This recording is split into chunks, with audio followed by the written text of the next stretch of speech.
car. 1118 at 124.5. Did a great 60 foot. It's a 178.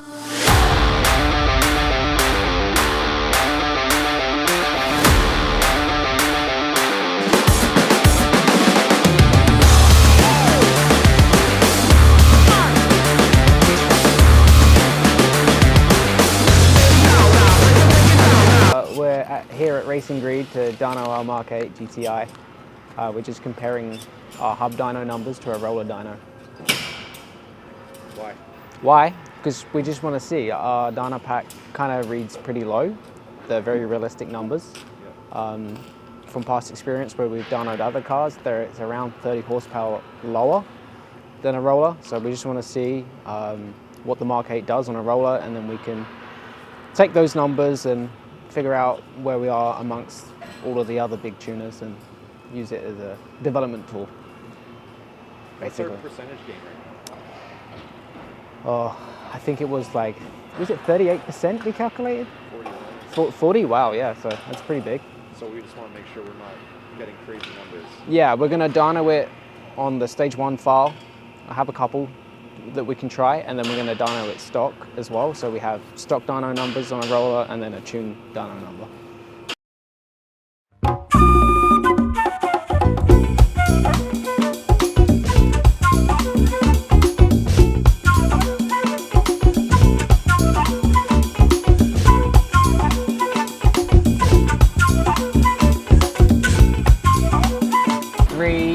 .332 horsepower, 366 torque. So it's pretty good, like not bad for our Canadian gas anyway.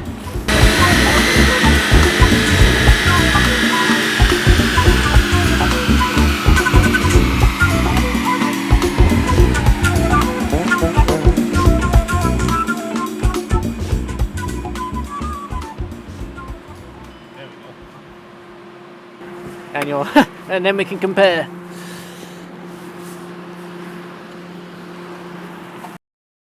It did. What was the stock horsepowers? Stock was 261, which is 30 horsepower more, which is in line with what we've seen all day. So 261 and 316. And then tuned it did 338 and 368. Yeah, and again, this is the problem when you start comparing dynos to dynos. Like, it's an arbitrary number at the end of the day. Like, a dyno is a tuning tool, and we use a dyno pack because it is better for product development and developing tunes, because it's like the graphs are not smooth. We can see everything that the car is doing. There is no inertia. There is no, there's no tire slip. There's none of all of this like variables. Like, it is the axles bolted to the pods of the dyno, and what power is exactly what the dyno sees. So yeah. So like when you get into this like debate of like, oh, my car made this on this dyno, I was like, great, but did you dyno it stock? What did it make stock, and then what does it make now? What's that percentage? Yeah, that's all we care about, is the percentage gains. And if our gains are good, then we know that if we take our car somewhere else, it's going to perform better or the same as a competitor, because we know roughly our dyno pack reads 30 horsepower less. It's done it on 2 occasions now on 2 different dynos. Yeah. So, it's a good experiment. Yeah, you get into like the horsepower wars. Great. Does the car drive better? Yes or no? Yes. Are you happy with exactly. Yeah, like, can you put 400 foot-pounds through front wheels? No, not without spinning. But it's fun while doing it. Hooligan. You may have seen a video back, I think it was in December or January, I don't really remember what it was. We did our stage 1 93 tune, got that knocked out. Was super happy with the results, and then that kind of just went on pause because we were concentrating on the flex fuel tuning for the 1.8s. So now that's all finished, mostly.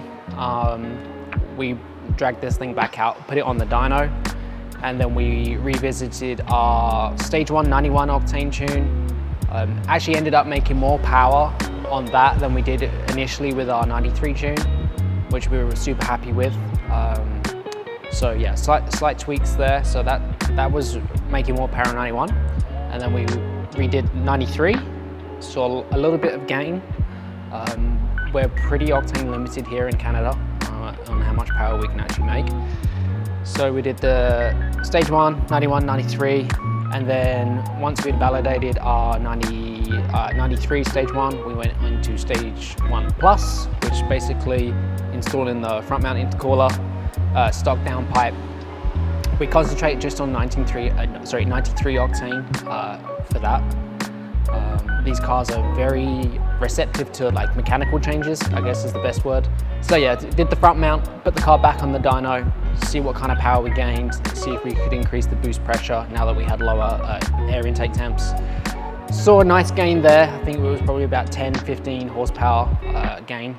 And then once that was done, that was super simple. Only took a couple of files to get that figured out. And then we moved on to stage 2, which will be, you know, typical downpipe upgrade at this point. 93 octane again, saw a nice improvement with that. I think we picked up, I think it was 15 or 20. So yeah, really nice improvement. We actually used a Multec catted downpipe. There's no reason not to run a cat in this day and age. Like, it's better for the environment and they're really not that much of a restriction. Luckily, it didn't change the sound of the car.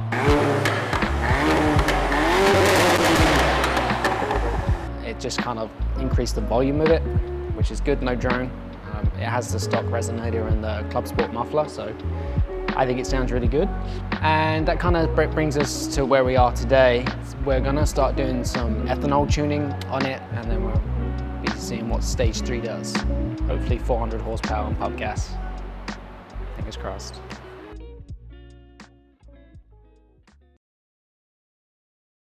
This is the brain behind a mechatronic. We figured out how to take the 401 bootloader and essentially change this and tune it to work in that. Nope. Nothing? That doesn't want to start. What's it saying? Everything. Did you brick it? Yep. Well, you know what they say about omelets and eggs, right?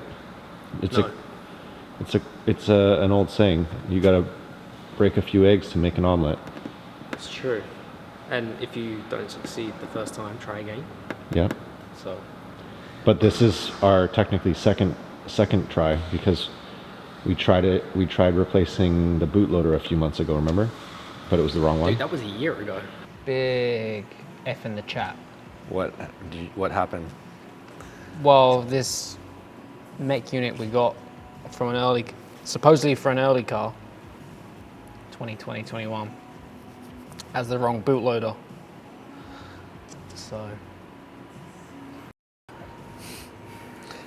So we got a brick?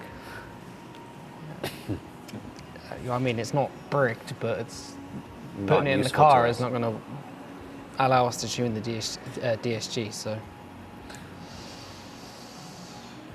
Back to the drawing board. Time flies when you're having fun. When you're doing other stuff. Well, last time we tried placing the whole, we got, I don't know, shortchanged, because we ordered a neck from an early car, but it came with the updated bootloader, so. Does it even recognize the DSG right now? No, it's bricked. Oh! Bricked.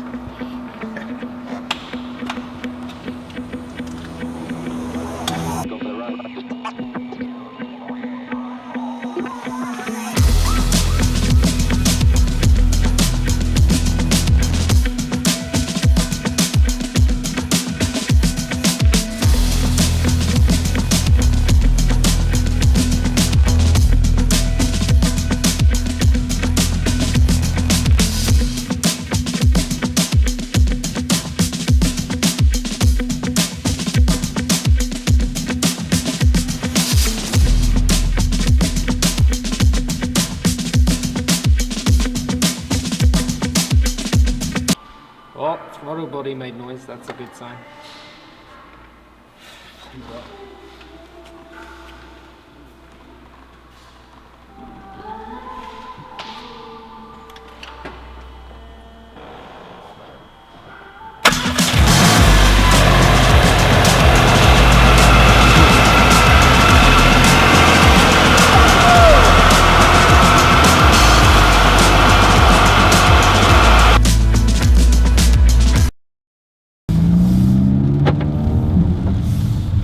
Oh look, it says D2.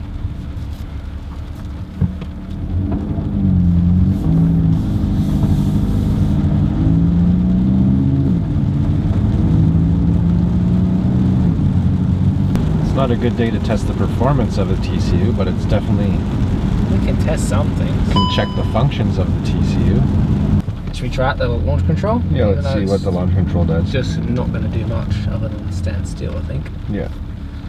Yeah. So do you know how to do the twos? It's just the pedal, right?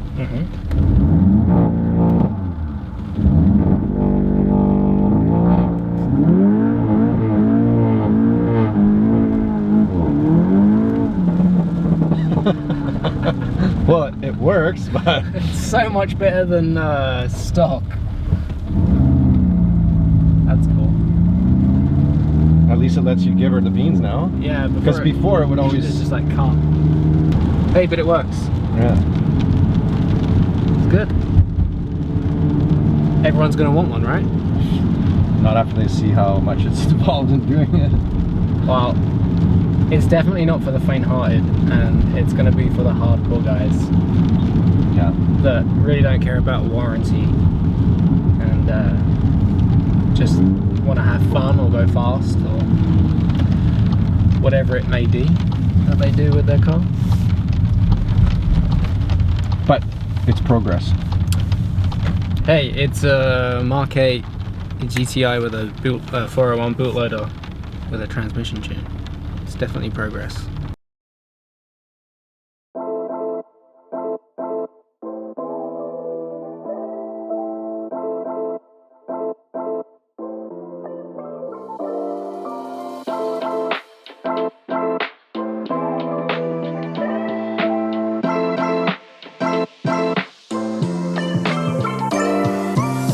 We have thrown it back on the dyno. We had the car on the dyno, it would have been for stage 2, 93 octane, made 330 wheel horsepower and 385 foot-pounds of torque on pump gas, super good. And then some months went past, we did some TCU development, and then now we're back on the dyno because we're in between development cars.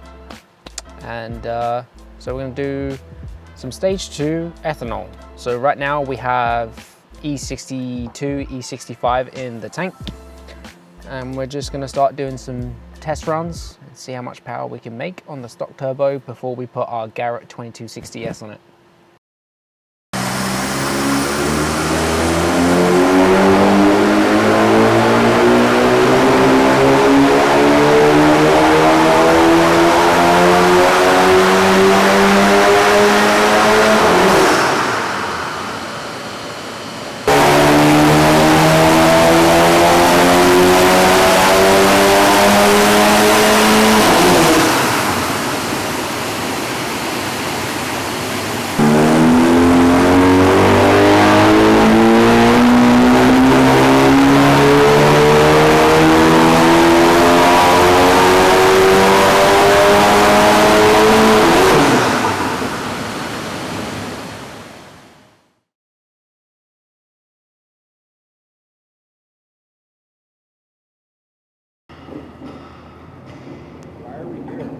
We are here because locally a lot of like Audi, Volkswagen guys, some local YouTubers kind of use this dyno as a benchmark to test like our competitors' tunes. So for us, it's a good verification just to see how our tunes stack up against the competition on the same dyno, right? Dynos read differently, so for us it's just to see if we're in the ballpark, better, worse, and then for the local customers, they can use that as a comparison as well, because obviously we're filming it. So it's hopefully not biased. We're not going around saying, oh, you know, ours is better because it reads this or whatever. We'll take it to the same dyno everybody else uses for the Mark 8 GTI or the Audi or whatever it be. Are we just dynoing the E85 file Yep. today? Yep. And it did 370. And 447 foot-pounds of torque. It's spicy. Do you know that it was almost a year ago that J-Man started with us? Look how happy he is. Still here. And it's still pissing rain. Still smiling. It was raining the first time we were But there was snow on it. Oh, and it was cold. It was cold as crap. Yeah, it just snowed, right? Please remain seated.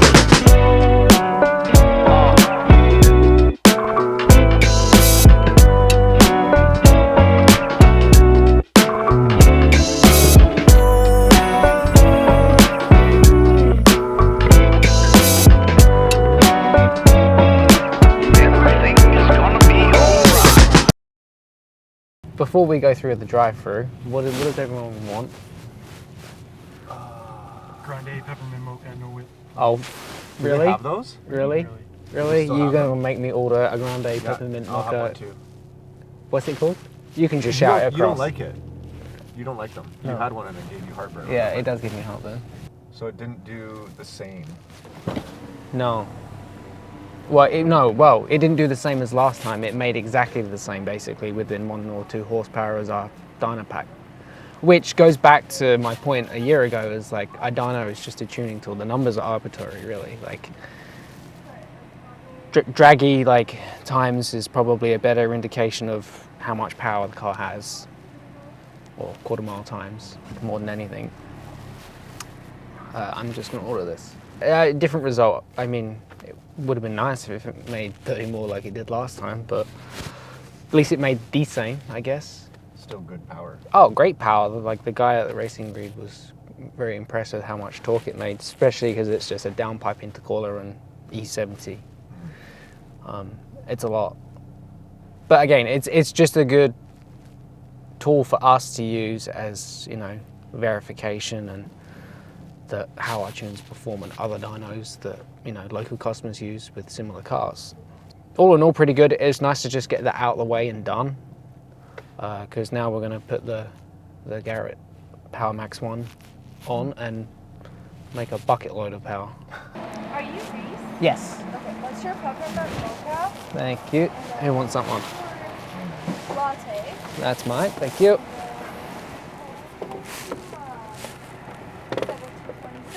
Oh yeah, I need to pay. Who's paying? I'm not paying. Oh, apparently J-Man is. Oh look, J-Man's treating us. I got a bunch of Christmas gift cards. What do you mean? Hey, you. Oh, I didn't get you a gift card. Mark 8 GTI. Mark 8 GTI. What's happening? We're putting in the 2260, finally. Nice. Are you going to do it easily, or are you going to take the difficult route and struggle for a couple days? Or Struggle for a couple days. Easy, probably. Easy. All right, well, we'll see. We're going to catch it in 4K. Don't put the couple days thing in there.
Well, we've pretty much just finished off the 93 octane tune for the PowerMax one for the MK8 GTI.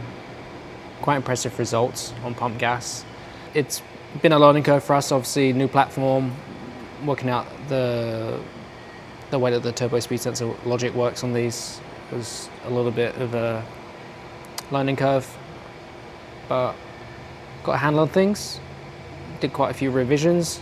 Literally just finished up on the dyno, so now I'll be going in street testing, making sure everything's good, and then once that's done, we'll probably move on to the ethanol for this turbo, and then, you know, rinse and repeat. Do dyno, street tests, and then take it to the track and see what it around. Pretty good, but yeah, we should bring up the graphs. This dashed red line is pump gas on the stock turbo. This is torque, horsepower. Obviously there's a huge difference in spool, which, I mean, I haven't driven it on the street yet, so I don't really know how that's gonna feel, but I mean, we're talking, you know, almost 1,000 RPM. It's like 860 odd RPM difference in spool. But honestly, with the stock turbo, it being so strong down at 2,000 RPM, it would just annihilate the tires, you know, it would just wheel spin. So I think having a little bit more wheel speed and peak power or peak torque coming in at around 3,000 will actually help the car, you know, have a bit more of a better street manners. How that translates to how it feels if you're just driving every day, I'm not sure. I'll let you know. And then horsepower differences, we're talking about a 90 horsepower gain on pump gas from a turbo, which is quite impressive. So yeah, you trade off spool for horsepower, so it really depends what you want to do. If you're a guy that wants to drag race, this is probably a good option. If you want a daily driver that's super responsive, then maybe the stock turbo is for you.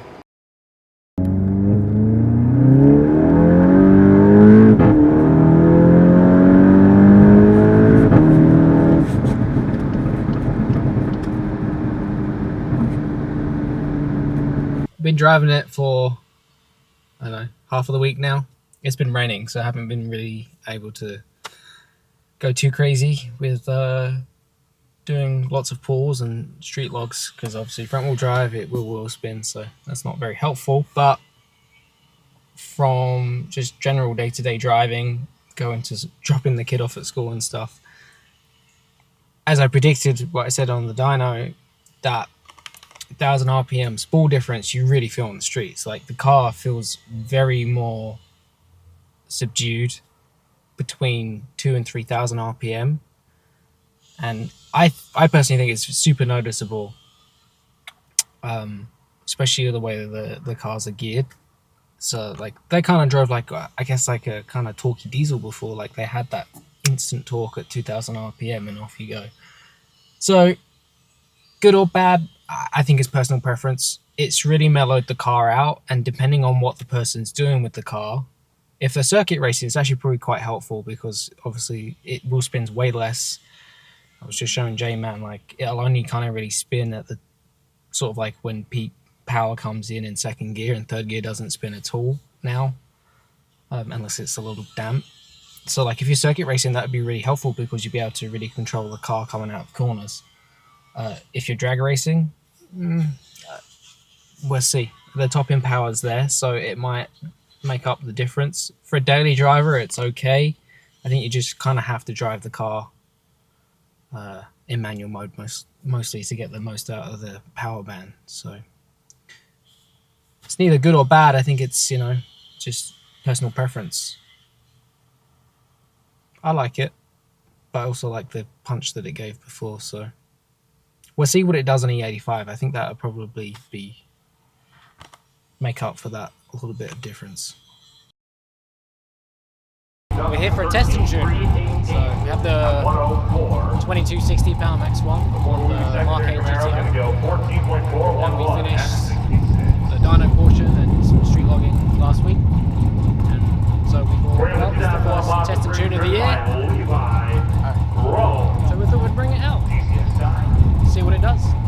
You have no idea, expectations. no expectations. No expectations. It's just on pump gas.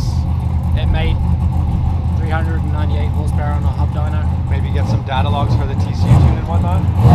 We'll be logging all the runs. What? 11.58. That's your prediction? That's my prediction. Minimum. You think we got 2 seconds out of it with a turbo? Yeah, absolutely. And some track tires. Let's go. Wait.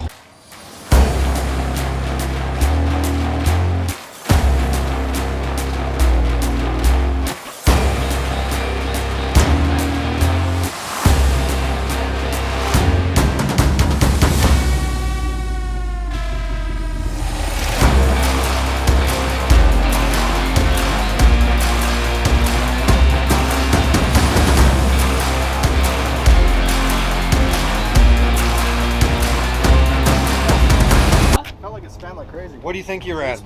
I don't know. What do you think? I don't know. It didn't feel great. The launch didn't feel good. The launch looked like crap, Yeah. It looked slow. but you still ran a 12:07. Ah. Yeah. You're in the 11s if we can get the launch figured out. Yeah, 1207 at 120.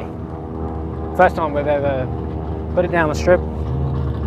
So Just gonna fiddle with the tire pressures and try again. yeah, the launch was bad. T-Pep says it felt like it span. I was up at the top end, you was down there, but on the other side. So maybe I'll come down and watch it this time and see. But not bad. Still on pump gas, so Yeah. 12:07 on pump gas. it's not bad.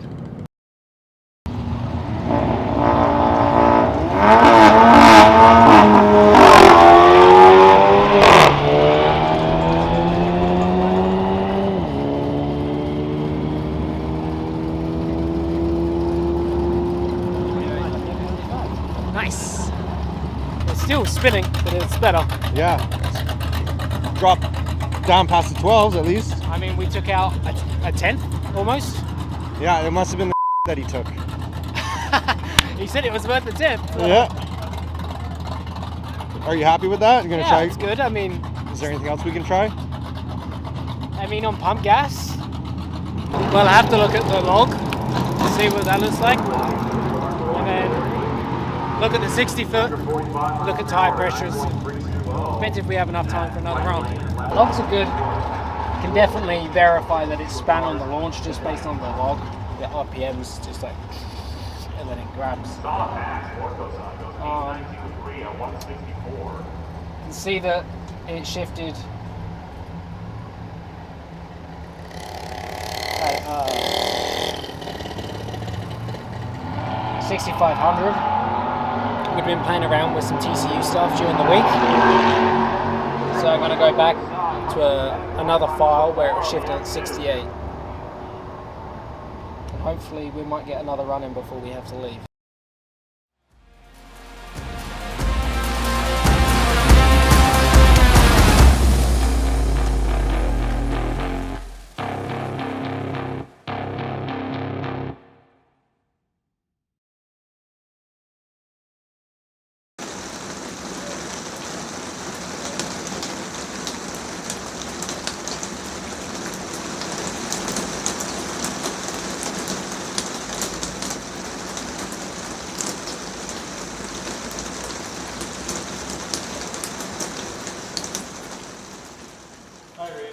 Hi.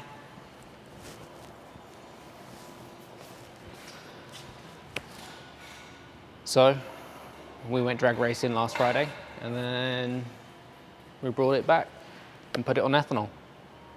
Threw it on the dyno, and we just finished tuning, and we made a little improvement. So the blue line, torque horsepower, blue line is on pump 93. The green line's on E50. So we picked up 36, we'll call it 40 horsepower. We'll round up, why not? And 20 foot-pounds of torque, but it kind of carries that pretty much the entire power band. So quite nice.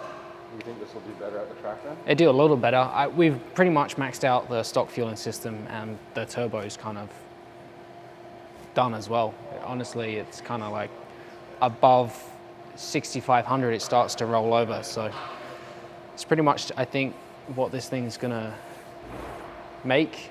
It's kind of just chooched out. We were gonna go to the track tomorrow, but as you can see, it's raining again. Vancouver. So hopefully, I don't know, when's the next testing tune? 2 weeks after that. Oh, 2 weeks time. I'll try and get some draggy times before then, if the weather lets up. But yeah, all in all, pretty good. We did a few little TCU tweaks as well. Mostly just playing around, trying to get the kick down turned off in manual mode and no auto upshift in manual mode, so which we figured out. So now it revs out to 7,000 in manual mode, and then drive and sport are still shifting at 65 or just over 6,500. So What did it do at the track? time wise, it was our best was 1189 at 121 and change on 93. So hopefully we go a bit faster. I don't know what 40 horsepower is going to net us.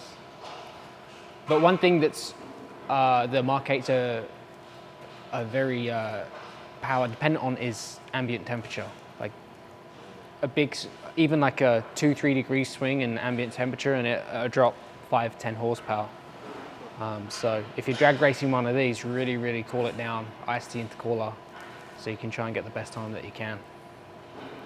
So So we'll wait a couple weeks, couple of weeks, see if we can best our time on. and for the guys that are watching this, it'd be like next clip, right? What are you thinking today, T-Peps? What's that? What are you thinking today? Thinking it's a good day to race.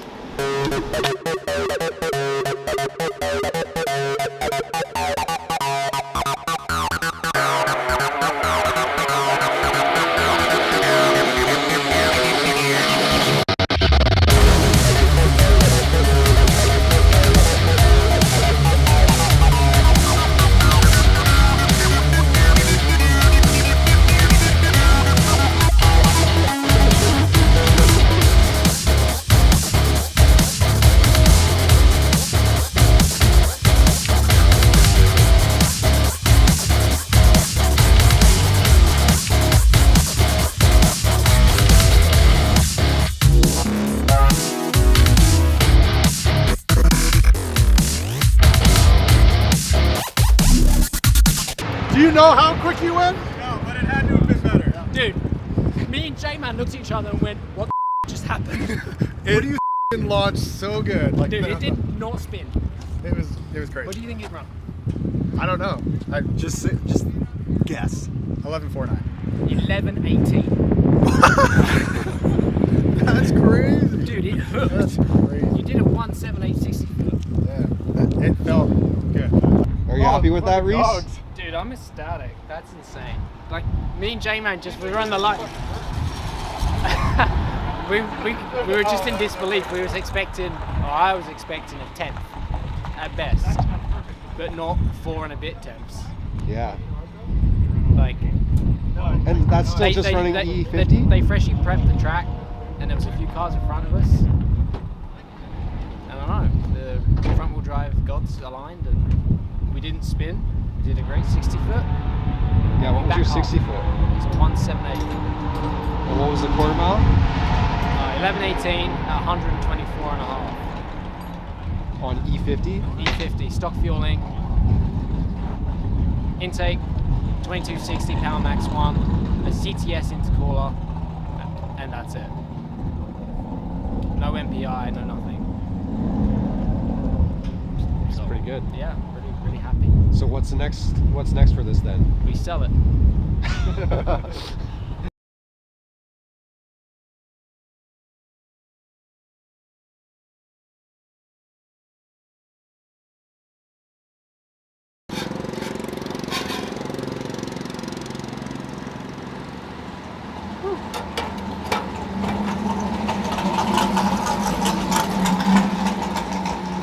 Perfect. I don't want to take a bite because it's going to burn my mouth. Do it. Oh yeah. Egg splooge everywhere.